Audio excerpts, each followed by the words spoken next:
dhaabbilee gurguddoo torban kana biyya keenya keessatti raawwataman. Pireezidaantiin Ifedirii duraanii Dr. Nagaasoo Gidaadaa addunyaa kanarraa boqotaniiru.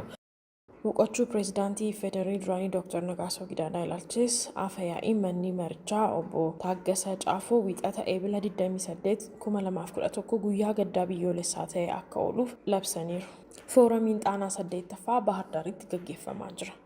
Muummichi ministeeraa dr.abyi ogeeyyii fayyaa 3,000 olii wajjin mari'achaa jiru. Guyyaa bilisummaa pireesii ilaalchisuudhaan muummichi ministeeraa dr.abyi mirga dubbachuu mootummaa yookaan qaamni biraa namaaf kennee kan namarraa fudhatu miti jedhaniiru. Biriitaaniyaan filannoo Itoophiyaa fuulduratti gaggeeffamuuf deeggarsa paawundii miliyoona 15.5 akka laattu beeksiste. Muummee ministeeraa dr.abyi badhaasa nageenyaa dhaabbanni barnoota saayinsii fi aadaa dhaabbata mootummoota gamtoomanii qopheessee injifataniiru.